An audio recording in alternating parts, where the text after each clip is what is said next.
You auditioned and won the lead in an opera as a love interest of a white leading man, and you were told by the university administration that you could not play that role.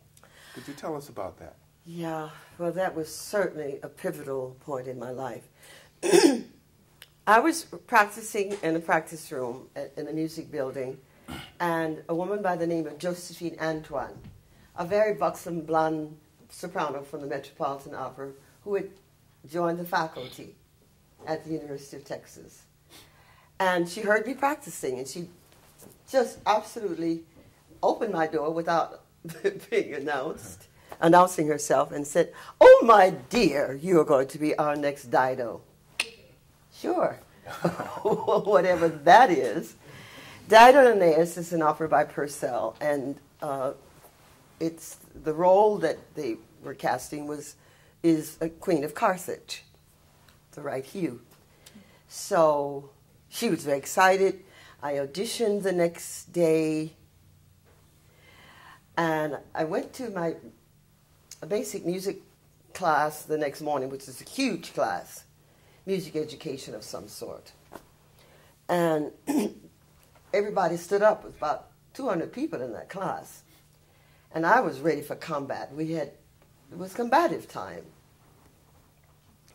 And the teacher saw that I was a little bit, in that frame of mind. And she said, no, Barbara, we just want to congratulate you that I'd gotten the role. So what happened after that is I did what all students do. And we did, as, you went ahead and learned the role. It was my first opera. Mm-hmm. I practically didn't know what opera was, except having heard occasionally on the radio from the Metropolitan Opera. But what happened was we were double cast.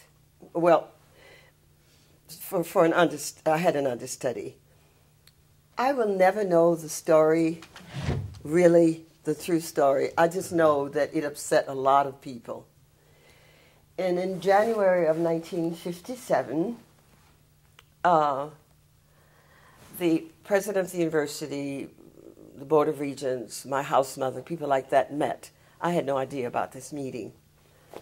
The 1st of May, Dean William Doty called me. He was dean of the College of Fine Arts, called me into his office and gave me the shattering news that I had to be removed because there was such an outcry. And the thing that still gets my goat is it started, Austin is in the mouth of the capital. So anything you did there was, immediately filtered in that direction. And there was a representative from Northeast Texas who in print said, we can have no Negro girl playing opposite a blonde boy. And that was it. To this day, I have a wee bit of compassion for Dr. Doty having to tell me that awful lie, because he had to tell me that I was taking this opera workshop course for credit, when in fact I had gone to speak to him to be able to take it, even though I was slightly over the number of hours I was to take it. So fast forward, I wasn't to tell anyone except my parents. I did that, and for a whole day was sort of in this Twilight Zone place, just stunned. Then a young man whose father was very, very endowed the university, millions of dollars, heard about it, because by then I had made friends. And they liked me, and everybody was kind of excited about this happening. And he told a friend of his on the Houston Post, who was a reporter on the Houston Post. And story broke, and the next thing I know, I was that Barbara Smith. Mm-hmm. And that was a huge turning point in my life.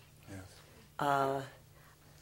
Then, after many days of being hounded, I know what these people feel when they talk about reporters in your face and Yes. people going into your closets hiding to get this unbelievable. Tell us a moment about the on-campus sentiment, students, Very good question. and then greater community. The students were great. Do you know the name? Interviewed John Silber, who was president of Boston University. He was a philosophy professor at UT at the time. He stood up for me along with a lot of faculty. There were no students against this this little school production. But then finally, a very good friend, who's a very good friend to this day, Nancy McMeans, who was editor of the Daily Texan at the time, said, "You know, Barbara, the press is going to kill you," because I was like giving those kind of bites out. I wasn't sweet. So he said, "I think what we should do is you should write your story, and I will make sure it goes over the UP AP systems." And that's what happened. And then comes the big moment of my life. Yes. I didn't know at the time because I was so tired. I didn't even register. But Harry Belafonte called me. Now, you have to remember, this is the era when every girl in America practically had a photograph of him somewhere real close by. And while I was probably could have been one of those kids if I hadn't been so busy working and trying to go to school, but still, it was Harry Belafonte. My house mother, little Irish lady, those Irish are tough, was driving me to Northeast Texas from Austin, which is where I was in school. And just as we were literally going out the front door, he called to say there were people in my corner. That changed my life forever. And that's a long, long story there, but basically what happened then is I talked to my father because Harry offered me an opportunity to go to any school of my choice in this country. And I talked to my dad about it, and I said, "Daddy, what should I do? What should I do?" He knew my nature, and he knew that if I left, I would never be peaceful about that decision. And he just said, "All you have to do is remember who you are." That was it. That's wonderful advice. So I stayed. And Belafonte offered scholarship support. This is by my junior year, which was greatly appreciated because I was one of those working students. And my voice teacher at the time, Edra Gustafson, a Swedish-American lady who made real good meatballs, but was also a very good teacher. I said, "What can I send Mr. Belafonte as a token of appreciation?" And she said, "Well, he does have everything, doesn't he, sort of?" And I said, "Yes." And, you know, can you imagine what you said, Harry Belafonte? So she suggested a tape of my junior recital. And I did that. He, in the meantime, if you recall, had some eye surgeries and had gone through some pretty trying times. Took a while to get around to listening to that tape. But, as you know, he is an activist. And his wife, his present wife, Julie, had a cousin who was a member of the Metropolitan Opera, a tenor, Barry Morell. And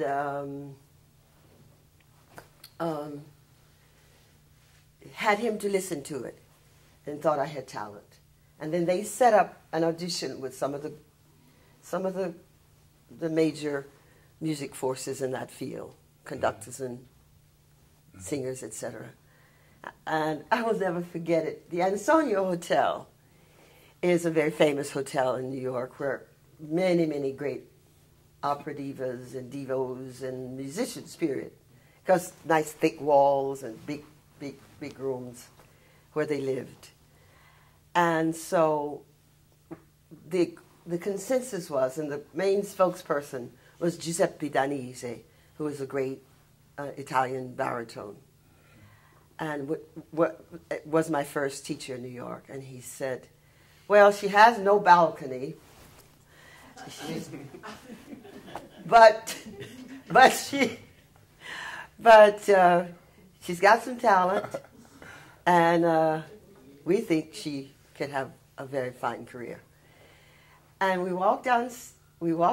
Harry was so quiet.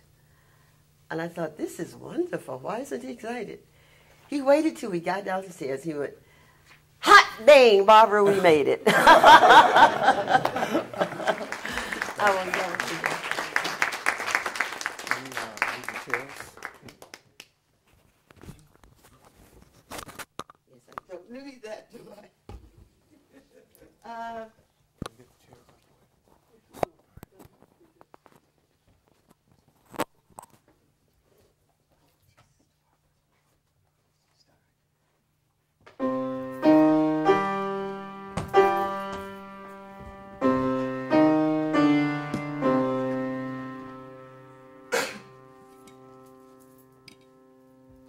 I want Jesus to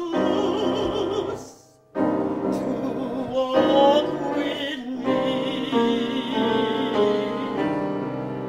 I want Jesus to walk with me.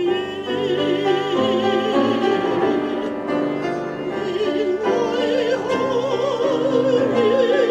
is almost breaking.